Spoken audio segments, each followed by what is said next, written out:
Salam damai sejahtera bagi kita semuanya. Kita akan mendengarkan firman Tuhan dengan tema Ratu Miras Imam. Ini bagian yang kedua.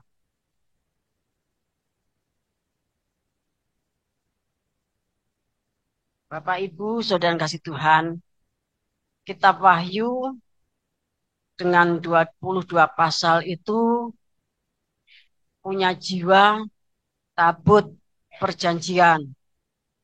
Tabut perjanjian itu ya ditempatkan di ruang Maha Kudus. Tidak bisa keluar sembarangan, ya. Tidak juga bisa masuk sembarangan karena ada aturan yang maha ketat untuk tabut perjanjian. Itu suatu benda yang sangat basa Jawane basa Jawane gitu sangat malati, ya. Kalau orang tidak ditahbiskan untuk tugas tersebut, basa Jawane kualat, ya. Yang berhak mengangkut tabut perjanjian, mezbah dupa, pelita emas, meja roti, dan mezbah kurban bakaran itu adalah suku Lewi dari Bani Kehat. Namun demikian, mereka itu cuma mengangkat, ya, barang-barang tersebut dibungkus dengan double, ya. Yang membungkus itu Harun dan anak-anaknya. Setelah dibungkus, Bapak Tuhan, barulah suku Kehat itu, Bani Kehat itu dipanggil untuk mengangkat. Bapak Ibu kasih Tuhan, antara tabut perjanjian dengan umat itu ada jarak 2000 hasta, ya, 2000 hasta. Kemudian kalau diangkatnya itu haruslah dengan menggunakan kayu pengusung. Itu bicara soal kasih, tanggung jawab, dan pengorbanan. Kalau diangkat dengan kereta, ya, atau pedati, ya, sekalipun baru, itu menimbulkan musibah, ya, di mana Usa dan Ahio itu disambar petir salah satunya. Bapak Ibu kasih Tuhan, demikian juga orang Bet Semes, ya, ketika tabut perjanjian itu dibawa ke Filistin karena Israel yang dipimpin Hofni dan Pinehas itu kalah perang, ya. Kemudian mereka mengambil tabut perjanjian untuk dibawa ke medan perang. Tapi karena mereka itu tidak kudus, akhirnya, ya, Hofni Pinehas itu meninggal dunia dan tabut perjanjiannya dirampas dibawa ke Filistin, di sana sekitar 7 bulan dan menimbulkan musibah di daerah itu. Dan akhirnya mereka rapat, ya, 5 raja, ya. Kemudian tabut itu dinaikkan pedati, ya. Kemudian dibiarkan begitu saja, Bapak yang kasih Tuhan. Dan mereka berpikir kalau nanti mereka itu balik berarti ya kebetulan kita kalah. Tapi kalau tabut itu nanti pulang ke negaranya berarti kita ini dimurkai Tuhan. Betul, ya, pedati tersebut karena kan bukan orang Israel sehingga mereka tidak ngerti aturan pikulan, ya. Bahkan mereka sudah dihukum selama beberapa bulan. Kemudian tabut itu berjalan terus dan ketika sampai daerah yang namanya Bet Semes, Bapak yang kasih Tuhan, orang-orang di sana bersuka cita. Tabut sudah kembali. Kemudian mereka, ya, dengan penuh rasa ingin tahu, Bapak yang kasih Tuhan, melihat tabut tersebut. Dan dari Bet Semes itu yang mati 70 orang. Bapak yang kasih Tuhan, itulah tabut perjanjian. Bapak Ibu yang dikasih Tuhan. Nah, kitab Wahyu itu terkena kepada tabut perjanjian yang letaknya di ruang maha suci. Sehingga untuk memahami berita kitabah itu diperlukan pergumulan-pergumulan yang tiada taranya. Bapak Ibu kasih Tuhan, ya.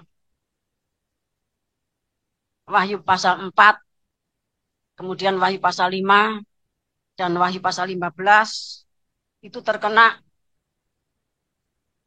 kolam pembasuhan, pintu kemah, dan petinya tabut perjanjian.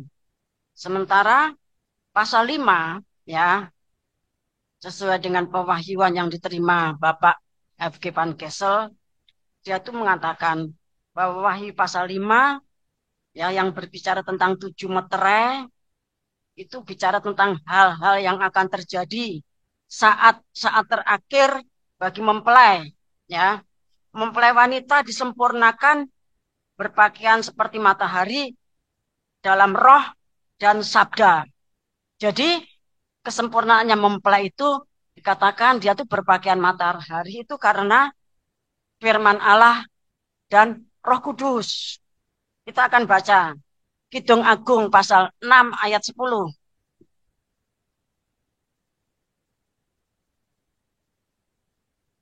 Kidung Agung pasal 6 ayat 10. Siapakah dia yang muncul laksana fajar merekah, indah bagaikan bulan purnama, bercahaya bagaikan surya, dahsyat seperti bala tentara dengan panji-panjinya. Ya, saya bacakan dalam bahasa Jawa, ya. Sopo kang mencorong ana ing kono kaya bang-bang wetan, endah kaya rembulan, kencar-kencar kaya srengenge, ngebat-tebatake kaya bolot samakta marang perang. Jadi, Bapak Ibu Tuhan, ini ceritanya begini, ya. Raja Salomo itu kan sangat dahsyat dalam hikmat marifat pada zamannya. Bahkan seluruh kerajaan di muka bumi mengenal. Ya, ketika dia itu sedang bermeditasi, dia tuh melihat suatu penglihatan. Dikatakan, ya, sopo kang mencorong ana ing kono. Ing kono itu artinya di situ, di sebelahnya dia itu ada sesuatu yang mencorong. Ya, ada sesuatu yang apa namanya mencorong kayak Bambang Wetan, kayak Bang Wetan. Itu kalau matahari mau terbit, ya, itu masih agak gelap gitu, ya, seperti kita lihat di Bromo dulu. Bahkan setiap saat kalau kita pagi-pagi gitu, dari arah timur tuh ada semburat merah, sangat merah sekali. Bapak yang kasih Tuhan, itu yang disebut kalau bahasa Jawanya Bang Wetan, ya, abang-abang neng wetan, ya, dikatakan sopo kang mencorong ono ing kono kaya Bang Wetan. Berarti dia melihat neng kono tuh di situ, di sebelahnya dia, ya. Kemudian endah kayak rembulan, kencar-kencar kayak serengenge. Kencar-kencar tuh terang seperti matahari. Ngebat-ebatake artinya ngedap-edapi kayak bolos sama tomarang perang seperti bala tentara yang akan berangkat peperangan. Sudah lihat, ya. Ini penglihatan yang dilihat Raja Salomo. Ada yang kurang nggak kalau dibandingkan dengan Wahyu pasal 12? Kurangnya 12 bintang, ya. Karena memang yang dilihat Raja Salomo itu bang wetan yang muncul dari timur. Nah, sementara 12 bintang itu nanti menunjuk kepada 12 suku Israel. Bapak yang Tuhan, suku Israel itu menjadi mahkota yang teratas. Karena memang umat pilihan.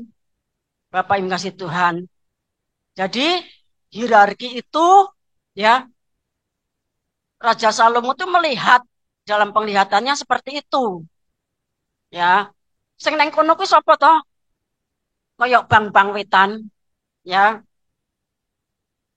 mencorong itu bersinar, sangat merah sekali di sebelah timur, ya. Kemudian indah, indah koyok rembulan, kencar-kencar, terang seperti matahari, dan mereka itu adalah, ya, suatu bala tentara perang yang akan yang sedang siap-siap, begitu maksudnya. Bapak Ibu Saudara yang dikasih Tuhan, ya. Jadi para nabi, para rasul itu sudah melihat ya kemunculannya hierarki itu. Sekalipun masih apa namanya seperti kalau kita melihat penglihatan itu masih agak samar-samar ya. Seperti 1 Korintus 13 itu. Ketika aku masih kanak-kanak, dia berpikir ya dia melihat segala sesuatu itu masih samar-samar. Seperti Zakaria juga melihat kuda ya. Baru setelah Zakaria pasal 6 semuanya jelas. Lah, Bapak Ibu kasih Tuhan. Jadi hierarki itu sudah dipersiapkan sejak zaman purba. Bahkan sejak dunia ini belum dijadikan. Bapak Ibu kasih Tuhan, ketika hierarki itu masih berada di dalam jiwa rohnya, masih berada di dalam banknya roh, Tuhan itu sudah memilih. Itu tertulis di dalam Roma pasal 8, ayat 28, 29, 30, dan seterusnya. Nah, untuk masuk hierarki itu Roma 8 ayat 31 sampai 39. Bapak Ibu sudah ngasih Tuhan. Ya, tegak tercacak di pintu tirai. Kita akan baca Wahyu pasal 5 ayat 9 10.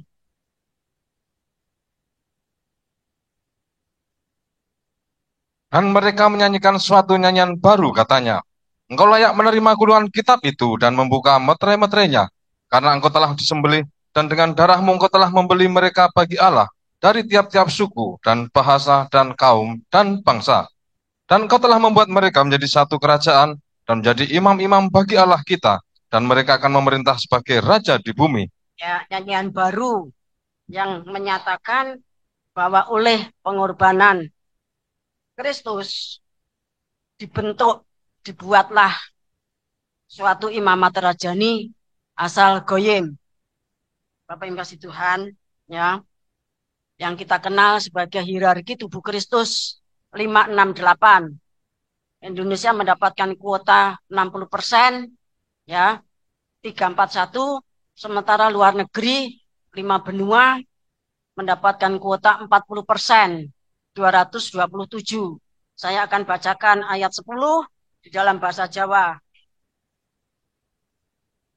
Ya, saha tuan dadosaken ratu ngiras imam. Sumaos ing Allah kawula sarta badhe sami ngeratoni wonten ing bumi. Ya.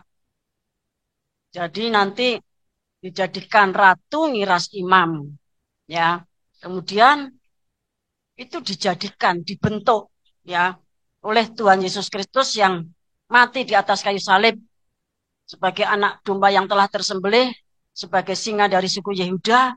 Dia membuat nyanyian baru ya tentang imamat rajani asal goyim yang akan dijadikan ratu ngiras imam yang nanti akan ya sami ngeratoni wonten ing bumi ya.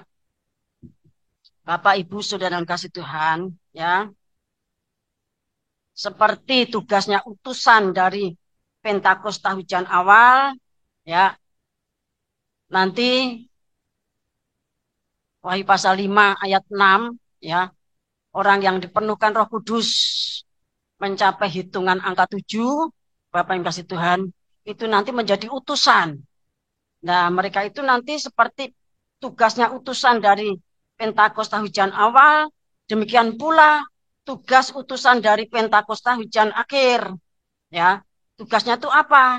Kita baca Matius 8, yang Matius 8, Matius 28 ayat 19. Matius 28 ayat 19. Karena itu pergilah, jadikanlah semua bangsa muridku, dan baptislah mereka dalam nama Bapa dan Anak dan Roh Kudus. Ayat 20. Dan ajarlah mereka melakukan segala sesuatu yang telah kuperintahkan kepadamu.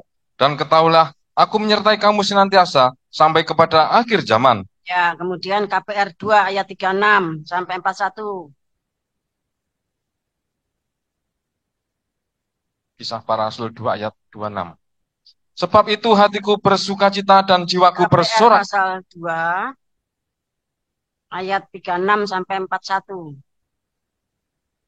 36 sampai 41. Jadi seluruh kaum Israel harus tahu dengan pasti bahwa Allah telah membuat Yesus yang kamu salibkan itu menjadi Tuhan dan Kristus. Ketika mereka mendengar hal itu, hati mereka sangat terharu. Lalu mereka bertanya kepada Petrus dan rasul-rasul yang lain, "Apakah yang harus kami perbuat, saudara-saudara?" Jawab Petrus kepada mereka, "Bertobatlah dan hendaklah kamu masing-masing memberi dirimu dibaptis dalam nama Yesus Kristus untuk pengampunan dosamu. Maka kamu akan menerima karunia Roh Kudus. Sebab bagi kamulah janji itu, dan bagi anak-anakmu, dan bagi orang yang masih jauh, yaitu sebanyak yang akan dipanggil oleh Tuhan Allah kita." Dan dengan banyak perkataan lain lagi ia memberi suatu kesaksian yang sungguh-sungguh. Dan ia mengecam dan menasihati mereka, katanya, "Berilah dirimu diselamatkan dari angkatan yang jahat ini." Ya, terima kasih. Ini yang dilakukan rasul-rasul pada hari raya Pentakosta. Ya, nah demikian juga nanti yang akan terjadi pada akhir zaman yang dilakukan para utusan setelah Pentakosta akhir zaman, yaitu Wahyu pasal 5. Bapak Ibu kasih Tuhan, kita akan baca Wahyu pasal 4 ayat 6.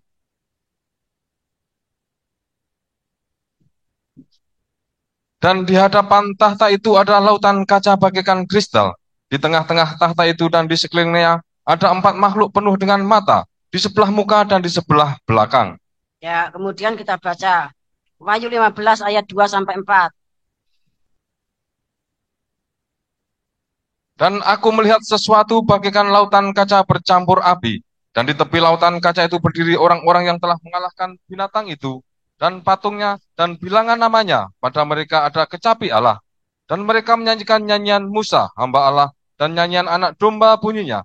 Besar dan ajaib segala pekerjaanmu, ya Tuhan Allah yang Maha Kuasa, adil dan benar segala jalanmu, ya Raja segala bangsa. Siapakah yang tidak takut, ya Tuhan, dan tidak memuliakan namamu? Sebab Engkau saja yang kudus, karena semua bangsa akan datang dan sujud menyembah Engkau, sebab telah nyata kebenaran segala penghakimanmu. Ya, sebab segala bangsa, ya, karena semua bangsa akan datang dan sujud menyembah Engkau. Itu seperti Filipi pasal 2 ayat 10-11 itu. Bapak Ibu yang kasih Tuhan, tugasnya utusan itu tadi jelas. Ya, seperti yang ditulis di dalam Matius 28 ayat 19, KPR 2, ya, KPR 19, ya, tadi tidak dibaca, ya, tidak usah dibaca, saya sebutkan saja.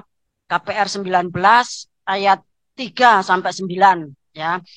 Bapak Ibu yang dikasih Tuhan, ya, untuk mengerti tentang Ratu Niras Imam, Bapak Ibu kasih Tuhan, orang kitab Wahyu harus betul-betul paham alam Roh Kudus, ya, atau alam dunia dimensi keempat, ya.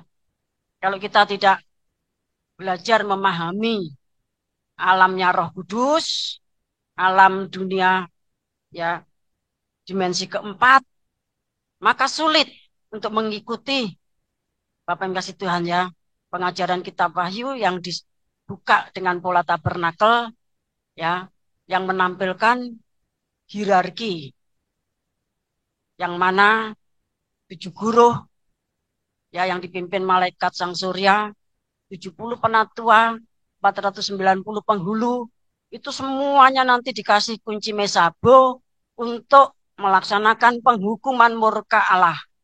Karena ketika malaikat sang surya itu turun dari surga membawa Injil yang kekal, maka dia itu mengatakan bahwa penghakimannya telah tiba. Telah tiba itu artinya sudah tiba saatnya. Kemudian diperintahkan supaya orang itu takut akan Tuhan dan menyembah Tuhan. Bapak yang kasih Tuhan.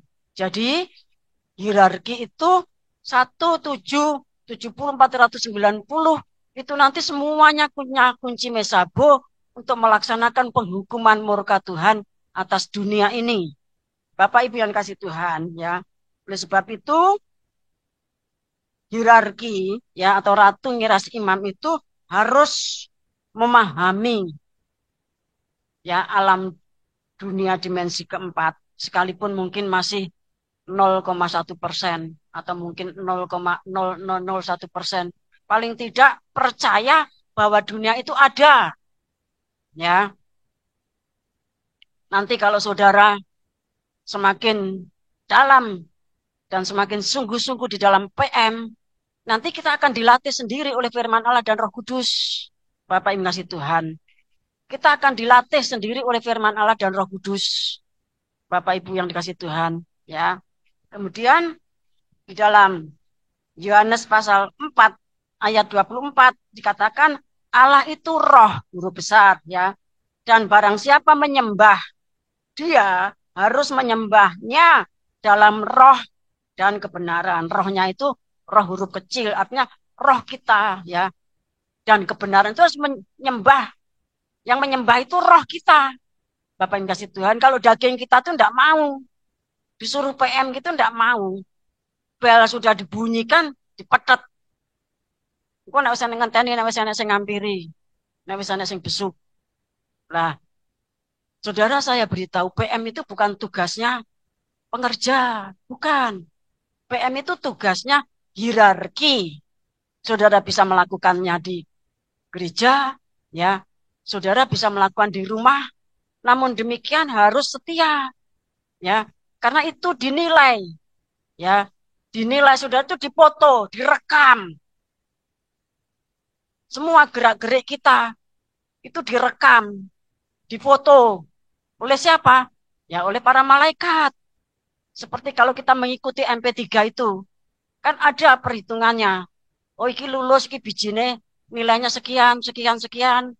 Ini lulusnya bagus, lulusnya setengah bagus, lulusnya gelundungan. Gelundungan itu artinya nilainya jelek banget. Bahkan ada yang terhapus dari hierarki. Baru setelah bergumul, bergumul, bergumul, bergumul, menjadi tidak lulus. Kemudian bergumul, bergumul, bergumul lagi menjadi gelundungan. Bapak Ibu yang dikasih Tuhan, semua gerak-gerik, tutur kata, tingkah laku kita itu dikatakan mata Tuhan itu melihat apa yang kau perbuat, baik yang baik maupun yang jahat. Kata anak sekolah minggu kan demikian. Mata Tuhan itu ada di setiap tempat. Oleh sebab itu, saya menganjurkan saudara ya untuk mengaktifkan PM kita masing-masing. Bapak yang kasih Tuhan. Karena dari situlah nanti ya posisi kita itu akan dipermanenkan. Ya. Jadi Bapak yang kasih Tuhan, karena Allah itu roh. Maka kalau kita menyembah Dia, haruslah roh kita yang menyembah. Ya, di dalam kebenaran. Oleh sebab itu kita harus mengerti dunia roh, alam roh. Kalau orang lain mengatakan alam gaib, dunia mistis. Tapi ini mistisnya hierarki, mistisnya Tuhan Yesus Kristus. Ya, alam gaibnya Tuhan Yesus Kristus, di mana para malaikat itu banyak sekali di dalam dunia dimensi keempat. Demikian juga ya hierarkinya setan, ada pemerintah, penguasa, penghulu, roh jahat di udara. Oleh sebab itu kalau saudara itu latihan roh gosok mau kan diurui. Pertama minta ampun, kemudian tempatnya dan badannya dirajut, rajut pangreksa, rajut aling, bardumayo. Kemudian barulah dibaca kunci untuk pergi. Kunci 1 boleh. Bapak yang kasih Tuhan, syukur poncondrionya sudah terbuka. Namun demikian, apapun kondisi kita, ya, anak kecil yang baru merangkang, anak kecil yang baru berjalan tertatih-tatih, itu semuanya dijaga oleh para malaikat. Sampai nanti bisa berjalan dengan tegak, bisa berlari, dan akhirnya menjadi balita, menjadi remaja, menjadi pemuda, menjadi GPA, sakti, sugih, suci. Bapak Ibu yang dikasih Tuhan, jadi PM itu nanti yang akan mengantar kita masuk Pentakosta akhir zaman. PM itu yang akan mengantar kita untuk mengalami ya kepenuhan Roh Kudus sampai sempurna mencapai angka 7, 7 roh Allah. Bapak Ibu yang dikasih Tuhan, sebab itu berjuanglah dengan sungguh-sungguh merobek pintu, merobek daging kita. Karena kita ini tegak tercacak di pintu tirai. Oleh sebab itu pagi, siang, sore, malam kita ini merobek tirai. Dan ini ya sama gembala itu dikatakan ya wabeh pengerja kabeh jemaat dikandani. PM ini merupakan satu pelatihan. Karena nanti kalau kita sudah masuk ke gerakan besar akhir zaman, kita akan bekerja 24 jam 7 hari.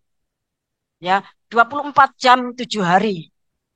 Ya, kalau waktunya kita bekerja di Indonesia, ya kita bekerja di Indonesia. Nanti kalau kita tidur sebentar saja atau barang berapa 1, 2, 3 jam, maka kita ini akan bekerja di belahan bumi lain, Bapak yang kasih Tuhan.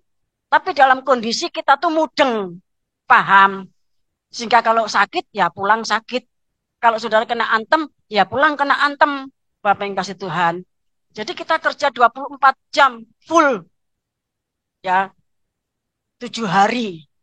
Nanti masuk hari ke-7, ke satu lagi sampai ke-7, ke satu lagi sampai ke-7, 24 jam. Itulah sebabnya Tuhan itu mentahbiskan kita menjadi budak rodi pembangunan tubuh Kristus. Budak rodi itu artinya disuruh, disuruh, disuruh, disuruh terus-terusan.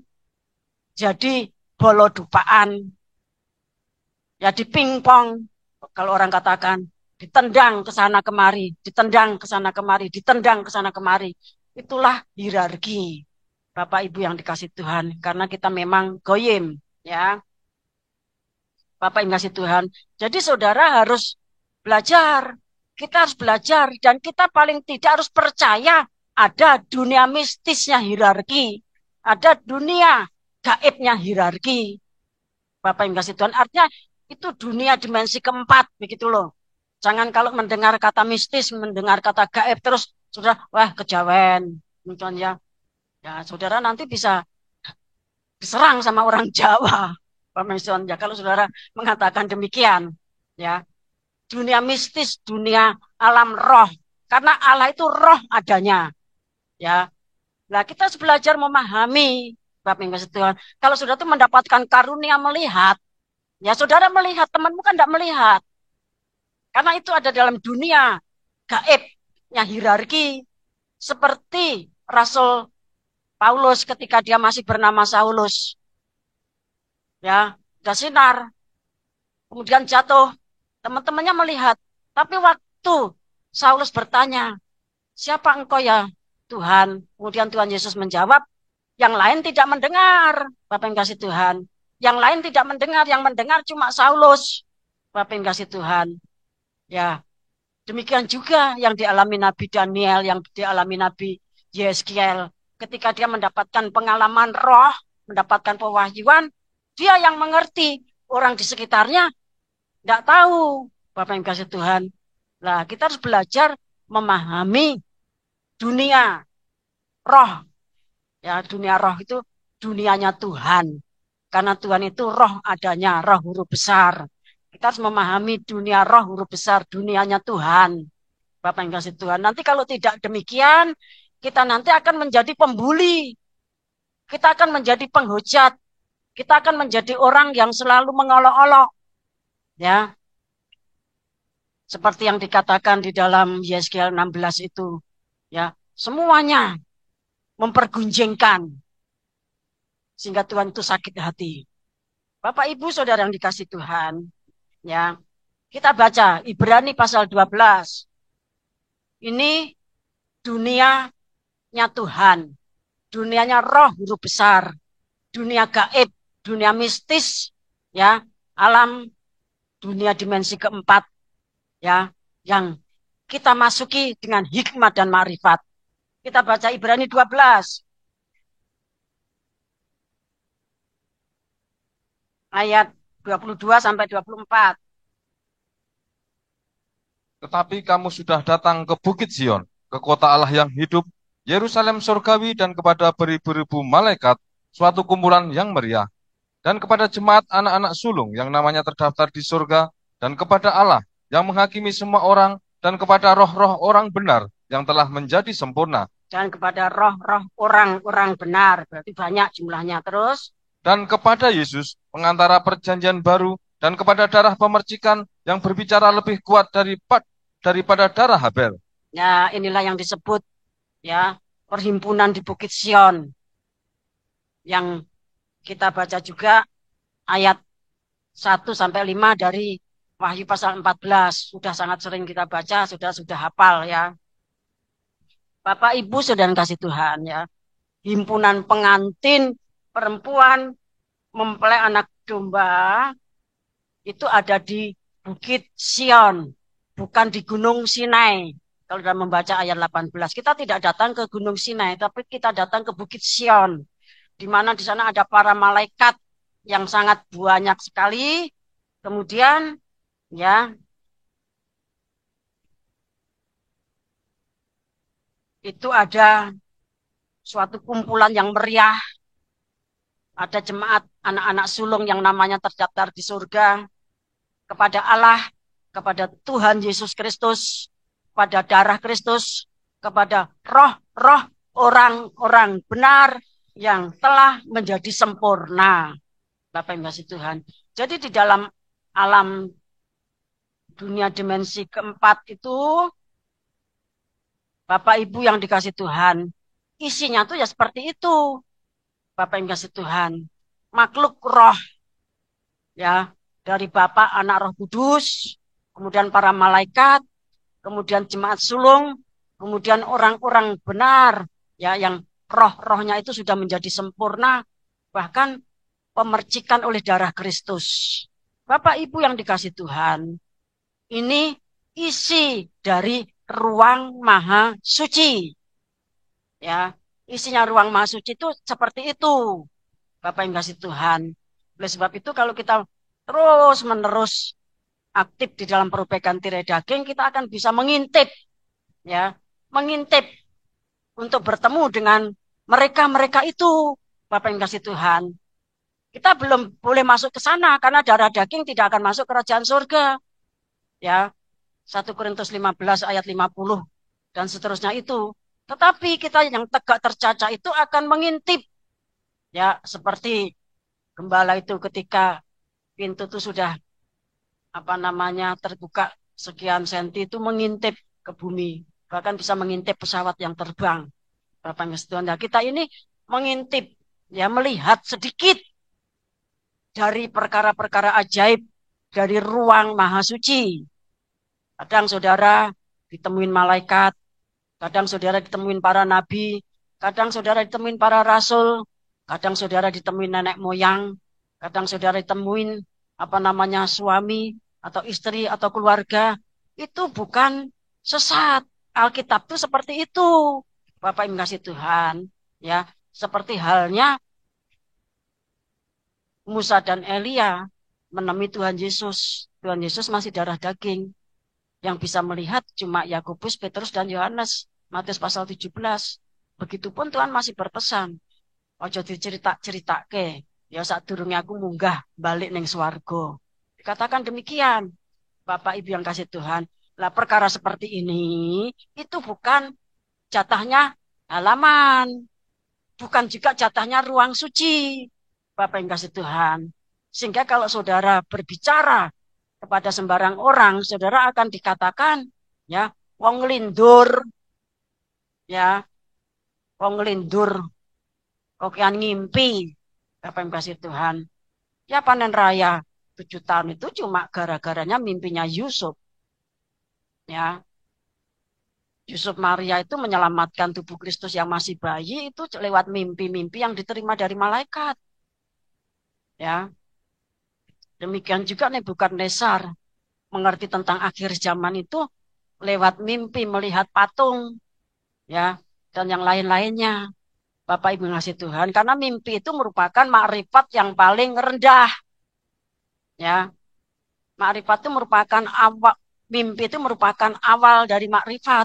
Makrifat tingkat paling rendah itu mimpi. Bapak Ibu kasih Tuhan, ajaran yang kita terima kan seperti itu. Kemudian Bapak Ibu yang kasih Tuhan, suatu anugerah, ya, kalau kita dikasih tahu sama Tuhan. Saya dikasih tahu sama Tuhan dan sama hambanya. Ya, ketika saya masuk kapal, dikatakan demikian. Bapak yang kasih Tuhan, berapa jumlahnya mempelai, berapa jumlahnya orang ruang maha suci, berapa jumlahnya orang yang di halaman. Itu dikasih tahu. Lah itu memang apokalipsis. rahasia di balik tirai. Di Alkitab tidak ada, adanya di Alkitab yang kedua. Bapak yang kasih Tuhan, ya dikatakan jumlahnya pengantin perempuan mempelai anak domba itu jumlahnya 1 miliar, ya jumlahnya itu 1 miliar. Mereka itu terdiri dari mempelai PL. Kita baca atau Israel kuno, ya Yesaya 54 ayat 6.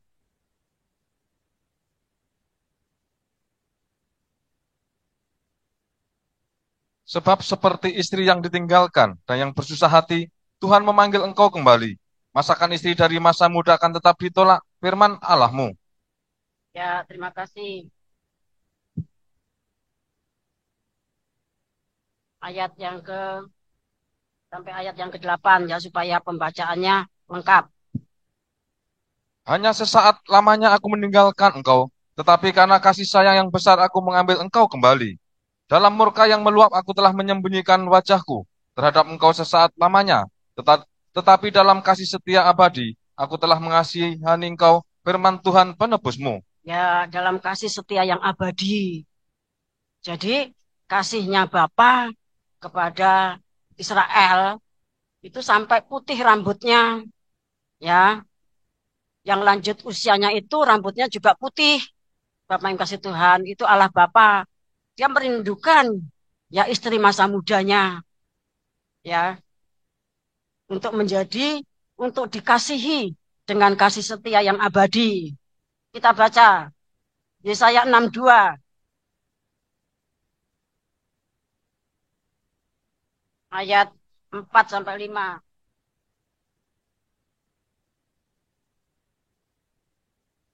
Engkau tidak akan disebut lagi yang ditinggalkan suami, dan negerimu tidak akan disebut lagi yang sunyi. Tetapi engkau akan dinamai yang berkenan kepadaku, dan negerimu yang bersuami, sebab Tuhan telah berkenan kepadamu, dan negerimu akan bersuami. Sebab seperti seorang muda belia menjadi suami seorang anak dara, demikianlah dia yang membangun engkau akan menjadi suamimu. Dan seperti girang hatinya seorang mempelai melihat pengantin perempuan, demikianlah Allahmu akan girang hati atasmu. Ya, jadi demikianlah hatinya Bapak itu kepada Israel. Ya, kita baca Hosea 2 ayat 19 sampai 20. Aku akan menjadikan engkau istriku untuk selama-lamanya, dan aku akan menjadikan engkau istriku dalam keadilan dan kebenaran, dalam kasih setia dan kasih sayang. Aku akan menjadikan engkau istriku dalam kesetiaan, sehingga engkau akan mengenal Tuhan. Ya, aku akan menjadikan engkau istriku untuk selama-lamanya. Jadi istri kekalnya Bapak itu Israel. Ya, Bapak yang kasih Tuhan. Kemudian, jadi mempelai yang jumlahnya 1 miliar itu, ya, yang pertama itu Israel kuno, ya Israel, pokoknya Israel. Kemudian mempelai dari Israel PB, ya, dari Israel PB itu dari Israel Perjanjian Baru. Itu ditulis dalam Wahyu pasal 7 ayat 1 sampai 8. Jumlahnya itu 144.000, ya, dari 12 apa namanya suku, masing-masing diambil 12.000. Kemudian yang ketiga, ya, yang masuk di dalam pengantin perempuan mempelai anak domba itu hierarki 2, yaitu para nabi, para rasul, para hamba-hamba Tuhan yang pinunjul. Hamba, bukan semua hamba Tuhan, tetapi hamba-hamba Tuhan yang pinunjul. Pinunjul itu artinya yang stratanya itu tinggi, ya, sepanjang zaman gereja 2000 tahun. Kemudian yang selanjutnya, yang disebut pengantin perempuan mempelai anak domba itu adalah hierarki 1. Ya, hierarki yang ke-1 itu 5, 6, 8. Bapak yang ngasih Tuhan, ya, yang jumlahnya 568, tetapi satu batu gilang putih itu diisi 2, artinya suami istri. Itu mempelai, ratu ngiras imam. Kemudian yang selanjutnya itu GPA Sakti Sugih Suci. Ya, itu adalah anak-anak, menantu-menantu, cucu-cucu dari hierarki 1. Ya, Bapak yang kasih Tuhan, GPA ini lahir Rebo Kliwon 14 November tahun 2007. Bapak Ibu ngasih Tuhan. Ya. Jadi saudara kaum muda, ya kalau saudara tuh pengen dipermanenkan di dalam bilangan jumlah 1 miliar orang yang masuk ruang Maha Kudus, kalau menurut Wahyu 21 ayat 9-10, ditunjukkan pengantin perempuan mempelai anak domba. Kemudian yang ditunjukkan tuh apa? Kota Yerusalem baru, Bapak yang kasih Tuhan. Itu tempatnya Ratu Miras Imam, Bapak yang kasih Tuhan. Jadi sangat dekat sekali sama Tuhan Yesus. Kan Tuhan bertata di atas apa namanya tutupan gapira di antara dua kerub itu. Bapak yang kasih Tuhan. Itu satu posisi yang tertinggi. Dan itu bukan cuma sebentar. Bukan cuma 1000 tahun. Tapi selamanya. Selawase. Bapak yang kasih Tuhan. Seperti tadi dikatakan ya. Hosea pasal 2 ayat 19. Aku akan menjadikan engkau istriku untuk selama-lamanya. Jadi posisi kemuliaan itu selama-lamanya. Bapak Ibu yang kasih Tuhan. Oleh sebab itu kalau saudara itu hanya membayar harga dengan ibadah, membayar harga dengan perpuluhan, 2 sulung, membayar harga dengan ikut PM, Bapak Ibu yang kasih Tuhan, itu terlalu kecil. Itu bukan pembayaran harga, itu sekedar ya apa namanya membalas kasihnya Tuhan. Bapak yang kasih Tuhan. Orang untuk jago, Pak itu bisa habis 125 miliar. Orang untuk menjadi ketum suatu partai itu biayanya 500 miliar sampai 600 miliar. Bapak yang kasih Tuhan. Lah kita tuh enggak bayar apa-apa, 2 miliar we orang duwe mendah. Betul ya. 10 juta aja enggak punya. Dan duit siteng-sitengong. Namun begitu Tuhan apa namanya berkenan membuat kita ini menjadi Ratu Miras Imam. Itu nyanyian baru. Para nabi itu belum pernah dengar. Bapak yang kasih Tuhan. Kan dikatakan, para nabi itu pengen melihat apa yang kamu lihat. Itu nyanyian baru. Bapak yang kasih Tuhan. Para nabi, orang-orang PLI pada gumun. Siapa toh? Jatun liar toh? Oh, terus kemudian apa namanya Raja Salomo bilang, bukan. Dia tuh pernah aku lihat. Dia tuh di situ neng adikku. Siapa sing anak kono neng kono itu kan dekat berarti. Ya kayak serengenge bang-bang wetan. Ya endah kayak rembulan. Kinclong kayak serengenge. Mereka tuh merupakan bala tentara yang mau maju perang. Bapak Ibu ngasih Tuhan. Itu suatu nyanyian baru. Yang mudeng itu baru waktu itu ya Rasul Yohanes. Bapak yang ngasih Tuhan. Ya. Ini sesuatu yang sangat mulia, yang sangat dahsyat, lebih daripada kalau sudah itu menjadi suatu apa namanya karyawan atau menjadi suatu pemilik perusahaan atau menjadi komisaris atau menjadi apapun dengan gaji Bapak yang kasih Tuhan 100 miliar. Oh, enggak kebayar. Bapak yang kasih Tuhan. Ya, enggak kebayar. Kita membayar dengan apa? Pikul salib setiap hari, menanggung 9 penderitaan salib, dan tidak murtad pada saat kita dalam kesengsaraan 9 penderitaan salib itu. Justru kita tuh semakin mencintai, mengasihi, dan kita rela tegak tercacak, berdiri di pintu tirai. Bapak yang kasih Tuhan. Itulah Ratu Miras Imam. Bapak yang kasih Tuhan. Jumlahnya cuma 1 M. Ya. Kemudian kalau ruang suci ya itu diisi dengan jumlah 100 miliar. Ruang sucinya 100 miliar. Kemudian kalau halamannya itu triliunan. Bapak yang kasih Tuhan, itu pun masih akan bertambah karena mandat biologis yang Tuhan berikan kepada Adam Hawa itu ya Itu nanti berlaku di dalam kapal atau di dalam kerajaan surga. Yang dilahirkan daging ya daging, yang dilahirkan roh ya roh. Ya, Yohanes pasal 3 mengatakan demikian. Bapak yang kasih Tuhan. Kalau kita darah daging, kita melahirkan anak darah daging. Kalau roh, ya melahirkan anak wujudnya roh, tubuh astral. Bapak yang kasih Tuhan. Jadi saudara tinggal pilih untel-untelan karo wong triliunan. Nanti dalam proses terbentuknya orang halaman itu, seperti Wahyu pasal 11 ayat 2, diinjek-injek sampai mati. Kalau enggak, Bapak yang kasih Tuhan harus lewat masa antikris. Ya, kalau dia tetap teguh, maka dia nanti akan dibelah. Dibelah itu disembelih. Kalau dia tidak kuat, dia akan masuk kerajaan antikris 42 tahun di neraka. 1 jam ya di neraka. Nanti pada akhirnya semuanya dipanen, dikasih air kehidupan. Bapak yang kasih Tuhan. Saudara tinggal pilih. Ya, saudara pilih-pilih apa namanya, enak turun ngeplok, ya, rasa PM-PM-an, ya, nggak apa-apa, nggak masalah. Karena kita berdoa untuk semuanya. Ya, kita berdoa untuk semuanya. Tetapi nanti yang ngatur tuh Tuhan. Oh, kowe iki nggone neng kene, kowe nggone neng kene. Kamu tempatnya di sini, tempatnya di sini. Itu yang mengatur Tuhan.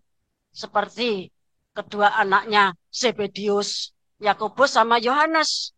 Minta nanti dalam kemuliaan, ya, satunya di kirinya Tuhan, satunya di kanannya Tuhan. Kemudian Tuhan Yesus menjawab, harus apa namanya minum cawan. Kemudian mereka menjawab, aku bisa, aku mau minum cawan jenenge cah cilik kan ya ngono kuwi.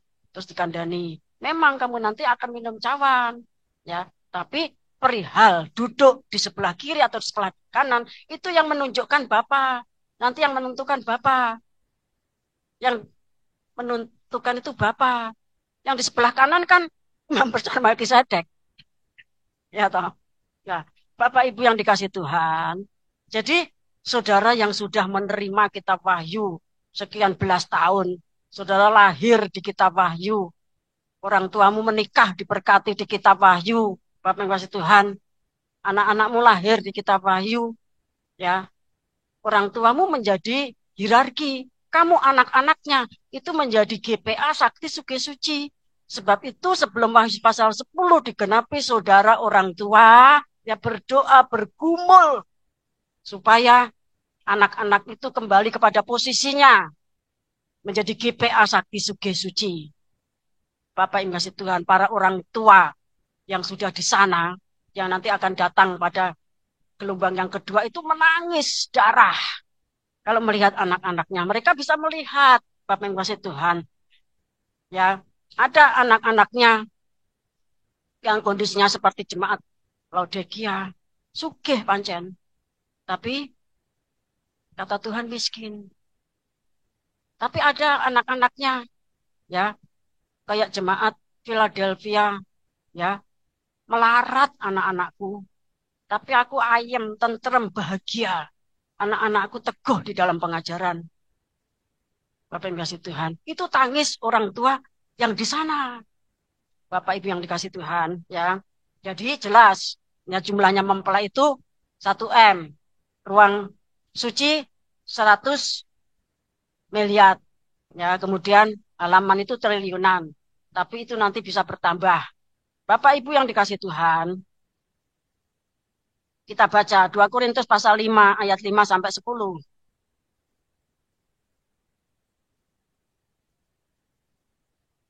Tetapi Allah lah yang justru mempersiapkan kita untuk hal itu dan yang mengaruniakan roh kepada kita sebagai jaminan segala sesuatu yang telah disediakan bagi kita. Ya, segala sesuatu itu sudah disediakan bagi kita. Namun demikian, kita tuh dipersiapkan dengan kita dikaruniai Roh Kudus. Karena dengan adanya Roh Kudus, kita tuh dijamin pasti mendapatkan apa yang sudah dijanjikan. Oleh sebab itu, PM untuk menimbun urapan Roh Kudus itu merupakan satu segel, satu meterai bahwa janji Tuhan itu nanti pasti kita terima. Terus ayat 6. Maka oleh karena itu hati kami senantiasa tabah, meskipun kami sadar bahwa selama kami mendiami tubuh ini, kami masih jauh dari Tuhan. Lah, kalau kita tuh sudah disegel sama Roh Kudus, kita tuh memiliki hati yang tabah. Tabah itu artinya kuat menghadapi pencobaan seperti apapun. Kita tetap tabah, tetap kuat. Terus ayat yang ketujuh. Sebab hidup kami ini adalah hidup karena percaya, bukan karena melihat. Ya, hidup kita ini karena kita tuh percaya, bukan karena melihat. Kalau melihat itu sesuatu materi, tapi kalau percaya itu sesuatu yang dibalik tirai. Kalau percaya itu mengenai dunia, ya, roh, alamnya Bapa. Terus, Tetapi hati kami tabah dan terlebih suka kami beralih dari tubuh ini untuk menetap pada Tuhan. terus ayat Se- 9. Sebab itu juga kami berusaha, baik kami diam di dalam tubuh ini maupun kami diam di luarnya, supaya kami berkenan kepadanya. Ya, jadi nanti ada saatnya hierarki itu ya dikatakan baik kami diam di dalam tubuh ini, artinya tubuh kita di Indonesia, kita harus berbuat hal-hal yang berkenan. Maupun kami diam di luarnya, artinya ketika kita ngerogoh sukmo, pergi ke tempat lain, kita harus berkenan. Bapak yang mengasihi Tuhan, tidak boleh kita di Indonesia, ya kita sudah kenal semuanya. Nanti kemudian ngerogoh sukmo ke luar negeri, Bapak yang mengasihi Tuhan di dalam tubuh astral. Kemudian kita lihat macam-macam. Kemudian kita berbuat dosa. Wes, tak lu ngoneng apa namanya? Neng Prancis, ya. Aku tak tuku tas Hermes, Bapak yang Tuhan ya. Bapak yang kasih Tuhan. Itu artinya apa? Ya orang bener, Bapak yang kasih Tuhan. Kemudian di sana nanti kia-kia.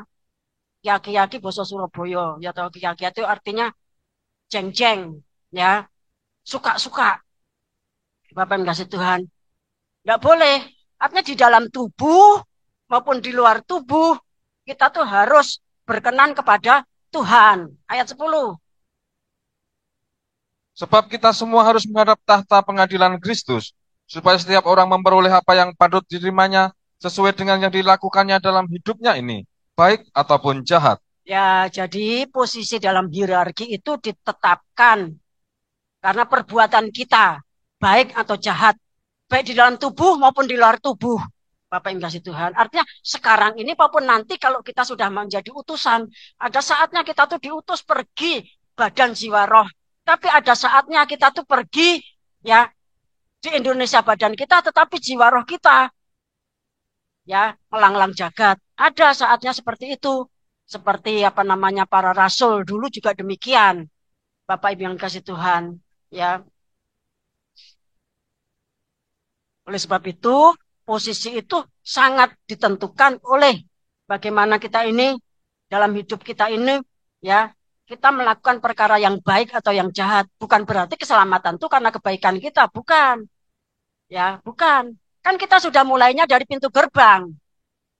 Percaya kepada Tuhan Yesus Kristus. Kemudian bertobat, kemudian lahir baru, baptis, kemudian penuh Roh Kudus, kemudian meja roti, pelita emas, kemudian menyembah. Jadi perbuatan baik itu perbuatan baik di dalam ketabernakelan kita. Bapak yang kasih Tuhan, ya.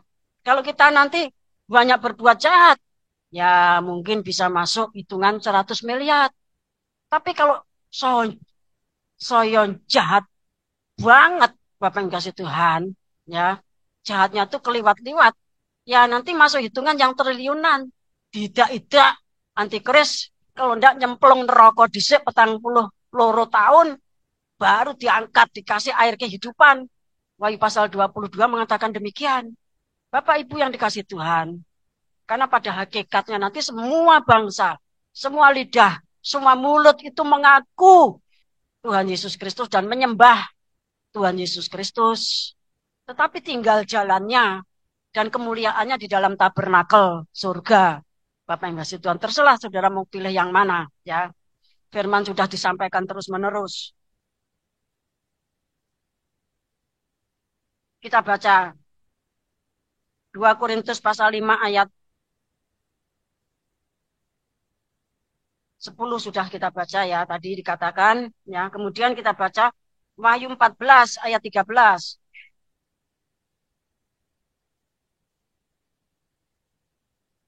Dan aku mendengar suara dari surga berkata, tuliskan, berbahagialah orang-orang mati yang mati dalam Tuhan sejak sekarang ini. Sungguh, kata Roh, supaya mereka boleh beristirahat dari jerih lelah mereka, karena segala perbuatan mereka menyertai mereka. Ya, jadi untuk orang yang mati, Bapak yang kasih Tuhan itu dikatakan mereka itu berbahagia kalau mati di dalam Tuhan. Kemudian dikatakan ya, semua jerih lelah mereka karena segala perbuatan mereka itu menyertai mereka. Ya, jadi kita percaya itu bukan karena perbuatan baik. Tadi sudah saya katakan kan kita dimulai dari pintu gerbang. Nah, perbuatan kita itu menetapkan di mana posisi kita dan seberapa kemuliaan atau pahala kita. Bapak Ibu ngasih Tuhan, semakin saudara atau kita ini berlelah-lelah seperti Rasul Paulus, maka posisinya dia di depannya 24 ketua. Sudah baca ya jerih lelahnya Rasul Paulus itu. Ya, itu Tuhan itu membayar, sedangkan orang baru percaya saja sama Tuhan itu sudah dikasih upah. Ibrani 11 ayat 6. Apalagi kalau maju terus, maju terus, maju terus, maju terus. Kita yang tegak tercaca di pintu tirai ini, kalau kita itu memiliki perbuatan baik yang sangat banyak, maka itu menetapkan, mempermanenkan posisi kita di ruang maha suci. Dan kita ini sedang giat-giatnya diperintahkan oleh Tuhan dan oleh hambanya. Karena hambanya itu sudah melanglang jagat surga bumi neraka ya 9 tahun lebih. Bapak yang kasih Tuhan ya. Maka tahu semua aturan-aturan neraka, aturan-aturan bumi, aturan-aturan surga. Bapak yang kasih Tuhan. Kita ini diperintahkan pada saat PM itu supaya nama kita itu dipermanenkan di dalam daftar Ratu Miras Imam. Artinya dipermanenkan di dalam hierarki. Kalau anak muda ya dipermanenkan di dalam GPA Sakti Sugih Suci. Nah, kalau jadi GPA tapi ratu sembayang, ya saudara harus bangkit, harus berubah. Bapak yang kasih Tuhan. Kalau saudara badannya enak, ya bisa pergi ke gereja. Tapi kalau agak masuk angin, PM di rumah, Bapak ngasih Tuhan, syukur-syukur saudara itu pikul salib naik ke Bukit Joljuta. Artinya apa? Dalam kondisi yang sakit seperti Tuhan Yesus, tetap pikul salib datang PM di pastori. Tentunya ya pembayaran harganya banyak.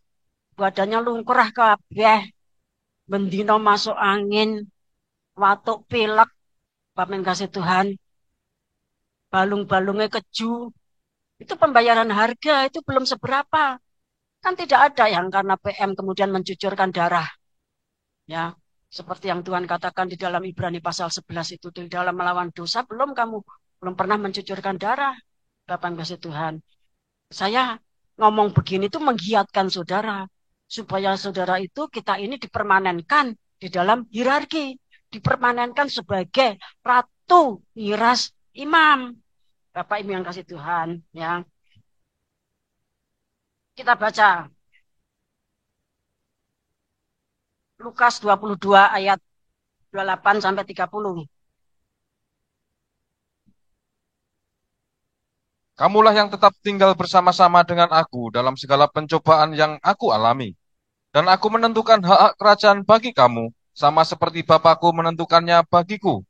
Bahwa kamu akan makan dan minum semeja dengan aku di dalam kerajaanku, dan kamu akan duduk di atas tahta untuk menghakimi kedua belas suku Israel. Ya, ini kemuliaannya orang yang setia dalam pencobaan bersama dengan Tuhan Yesus, yaitu murid-muridnya. Dikatakan, ya, ayat 28, kamulah yang tetap tinggal bersama-sama dengan aku dalam segala pencobaan yang aku alami.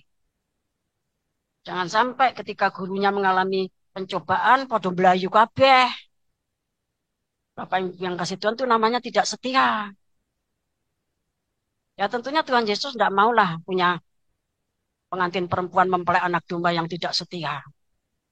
Ya, Bapak yang kasih Tuhan. Dikatakan kemudian ayat 29, dan aku menentukan hak-hak kerajaan bagi kamu. Jadi ditentukan hak-haknya di dalam kerajaan surga. Ya, sama seperti Bapakku menentukannya bagiku. Kemudian bahwa kamu akan makan minum semeja dengan aku di dalam kerajaanku. Dan kamu akan duduk di atas tahta untuk menghakimi ke-12 suku Israel. Jadi ada tahta untuk 12 rasul, Bapak yang kasih Tuhan. Nah demikian juga Wahyu pasal 5 ayat 9, 10 tadi. Kita tuh dijadikan ratu ngiras imam. Dan kita akan ngeratoni bumi, menjadi ratu di bumi. Bumi mana? Ya langit bumi baru. Bapak yang kasih Tuhan. Itu sesuatu yang sangat di luar pemikiran kita. Tidak pernah dilihat, tidak pernah didengar, tidak pernah muncul di dalam batin kita. Pertama kali saya dididik, diajar tentang itu tuh 26 Oktober. 26 November. Bapak yang kasih Tuhan ya. Tentang Ratu Miras Imam itu. Oleh sebab itu, biarlah saudara itu dimotivasi oleh firman ini. Saudara itu digiatkan oleh firman ini. Saudara itu kita ini semuanya diperkuat, diteguhkan, dikokohkan. Semuanya ada dalam Alkitab. Saya tidak ngoceh karpen dewe. Bapak yang kasih Tuhan, ya. Kita baca apa yang harus kita lakukan. Roma pasal 8. Ini ayat hafalan. Ayat 35 sampai 39. Siapakah yang akan memisahkan kita dari kasih Kristus? Penindasan atau kesesakan, atau penganiayaan, atau kelaparan, atau ketelanjangan, atau bahaya, atau pedang. Seperti ada tertulis, oleh karena engkau kami ada dalam bahaya maut sepanjang hari, kami telah dianggap sebagai domba-domba sembelihan. Tetapi dalam semuanya itu kita lebih daripada orang-orang yang menang oleh Dia yang telah mengasihi kita. Ya, terima kasih. Kita fokusnya ayat 35 ya. Perhatikan. Siapakah yang akan memisahkan kita dari kasih Kristus? Ya, jadi kasih kita kepada Kristus itu kalau kita ini masuk bilangan ratu ngiras imam, kita tidak boleh terpisah. Kita tidak boleh kemudian mundur. Kita tidak boleh kemudian murtad. Hanya karena ada penindasan, penganiayaan, kesesakan. Ada ketelanjangan, aku nengkon aku dipermalukan terus-terusan nih. Ya berarti terpisah dari kasih Kristus. Aku ki nengkon keluwen. Ya, kelaparan. Di sana tuh ada banyak ancaman. Di sana ada banyak ancaman bahaya, ancaman pedang. Ya, kemudian terancam maut sepanjang waktu. Kemudian menjadi domba-domba sembelihan. Kon korban, kon korban, kon korban. Bapak yang kasih Tuhan. Kemudian mundur. Ya berarti bukan mempelai. Siapakah yang bisa memisahkan kita dari kasih Kristus? Apakah 9 hal tadi? Nah kalau memang pengantin perempuan mempelai anak domba, ratu miras imam, dia tidak akan terpisah dari kasih Kristus sekalipun 9 perkara itu setiap hari menimpa kita. Justru kita semakin memahami, oh suamiku, ya Tuhan Yesus Kristus itu seperti ini. Kemudian kita mengikuti jejaknya kemanapun dia pergi. Bapak Ibu yang kasih Tuhan. Ya, ini bukan ajaran untuk orang halaman. Orang halaman diajar kaya ngene mencret. Bapak Ibu kasih Tuhan. Karena anak-anak itu kan dikatakan ya minumnya susu, tidak kuat dengan makanan keras. Ibrani mengatakan demikian. Ya, anak baru lahir dikasih apa namanya berondong. Bapak yang kasih Tuhan.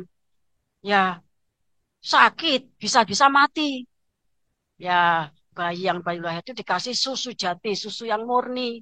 Kemudian bertumbuh barulah bisa makan makanan yang keras. Ibrani mengatakan demikian, ya. Kemudian kita baca Kolose pasal 1 ayat 23.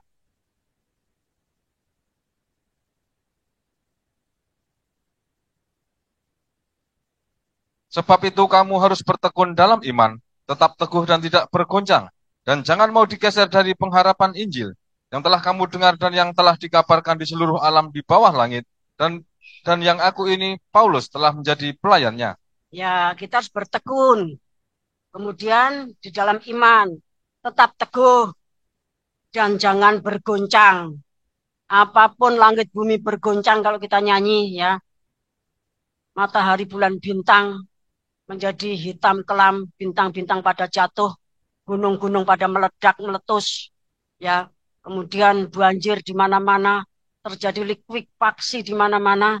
Kita tetap teguh ya dan tidak bergoncang dan jangan mau digeser. Jangan mau digeser. Kalau digeser itu berarti kan ada orang yang mau menggeser kita, atau ada sesuatu yang membuat kita tuh digeser. Kowe ngalih saka watu Gilang Putih ki. Iki nggonku wis tak tunggoni mulai yang triangulasi. Pamengis Tuhan. Ya, kemudian saudara, kita pindah. Ya, bukan di watu Gilang Putih. Ya wes aku tak neng padang rumput kono. Neng kono kae luwih enak. Iyup. Ya angin sumilir, Pamengis Tuhan. Itu namanya mau digeser. Pamengis Tuhan.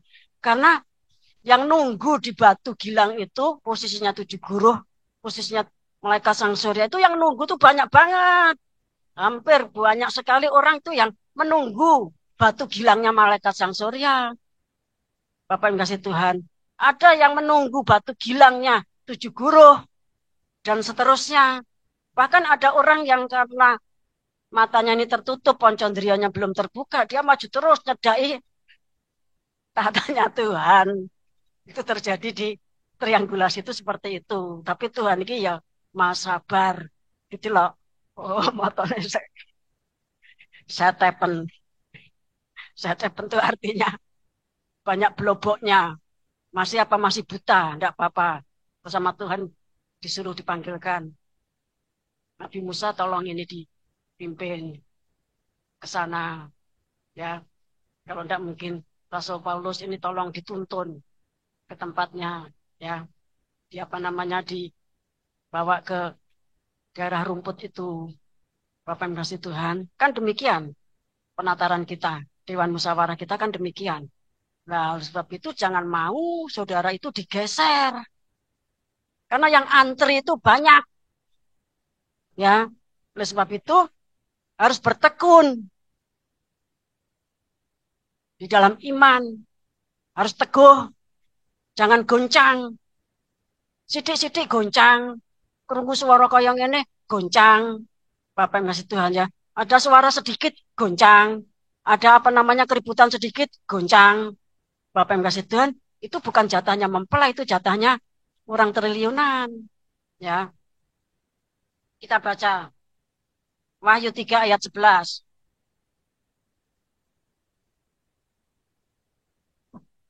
Aku datang segera, peganglah apa yang ada padamu, supaya tidak seorang pun mengambil mahkotamu. Ya, bahkan mahkota kita pun ada yang mau mengambil, digeser, mahkotanya dijipuk. Bapak yang kasih Tuhan, mahkotanya diambil. Sebab itu, apa yang kita miliki itu dipegang. Jangan sampai lepas. Apa yang kita miliki? Iman kita, pengharapan kita, kasih kita, pengajaran kita. Jangan sampai saudara sudah memegang pengajaran yang menjadikan saudara ini tunangan yang nanti jelas-jelas menjadi ratu ngiras imam, mau diganti sama Yesus lain, mau diganti oleh roh lain, roh huruf kecil, mau diganti sama Injil lain. Bapak yang kasih Tuhan, ya saudara nanti rugi, ruginya nemen banget. Apalagi kalau jatuhnya tuh amblas, bablas, ceblok sampai tekan halaman. Sudah begitu, karena dia itu apa namanya, fasik terhadap perjanjian, maka kan dibujuk sampai murtad. Daniel 11 ayat 32 itu. Dibujuk sampai murtad. Kowe neng kono kan disio-sio toh. Kowe neng kono kan apa namanya, ora kanggo toh. Kowe neng kono kan apa namanya, keloro-loro. Di basa Jawa kabeh ya. Kowe neng kono kan apa namanya, terpinggirkan. Bapak yang kasih Tuhan. Ya, si penyesat itu mengatakan begitu. Kamu tuh di sana tidak ada harganya. Ya, kamu tuh di sana bukan apa-apa, bukan siapa-siapa. Ya, Rene melu aku. Ya, tak dadekke ratu. Kelambine apik, abang campur wungu. Ngombemu nganggo gelas emas. Ya, kowe ora linggih ning kloso sing elek ngono. Tungganganmu ki binatang terkenal, binatang antikris. Ya, Bapak Ibu ngasih Tuhan. Suara-suara itu bisa datang sekalipun tidak ada oknumnya. Tidak ada manusia yang membujuk saudara, tetapi setan itu bisa berbicara kepada hati kita. Bukan cuma berbicara merasuk, seperti merasuk Yudas. Bapak yang kasih Tuhan. Ya, seperti merasuk Yudas. Saudara akan dibujuk sampai murtad. Kalau saudara memang, kalau kita ini fasik terhadap perjanjian, artinya sikap kita jahat terhadap pengajaran kitab Wahyu yang menjadikan kita ini ratu miras imam. Bapak yang ngasih Tuhan. Maka kita akan dibujuk sampai murtad. Dan pada saat itu kita ini akan menerima jabatan, menerima tanah yang banyak, menerima uang yang banyak, menerima segala harta benda. Bapak yang kasih Tuhan. Ya, tetapi pada akhirnya perempuan sundal Babel itu dibakar sama binatang antikris. Kemudian binatang antikris itu punya gandengan 10 raja dilantik dan berkuasa dalam waktu 1 hari. Kerajaan antikris itu di neraka 42 dalam waktu 1 jam, bukan 1 hari, dalam waktu 1 jam. Ya, Bapak Ibu yang kasih Tuhan, setelah masuk neraka 40 tahun nanti panen, dikasih air kehidupan. Air kehidupan itu firman Allah dan Roh Kudus. Kemudian digembalakan oleh Tuhan. Wahyu pasal 7 ayat 9 dan seterusnya itu. Kemudian air matanya dilapis sama Tuhan, wis rasa nangis. Ya. Kene. Kowe saiki dadi wedhusku, dadi domba-dombaku. Ya, dan mereka menjadi umat orang-orang yang di halaman jumlahnya triliunan. Sudah tinggal milih Bapak yang kasih Tuhan. Di sana itu tadi seperti Bapak katakan kepada Israel, ya, kamu akan menjadi istriku untuk selama-lamanya. Bapak yang kasih Tuhan. Kalau di halaman, ya di halaman selama-lamanya. Kalau di ruang suci, ya di ruang suci selama-lamanya. Nah, pembayaran harga yang kita bayar itu terlalu ringan. Bapak yang kasih Tuhan, saudara tidak usah bayar 125 M. Bapak yang kasih Tuhan, tidak usah. Ya, Bapak yang kasih Tuhan. Tidak usah, cukup kita ini mengikuti kemana saja anak domba itu pergi. Kiranya Roh Kudus akan memperjelas firman ini di dalam hati kita semuanya. Kita pujikan satu pujian. Yesaya 5:23.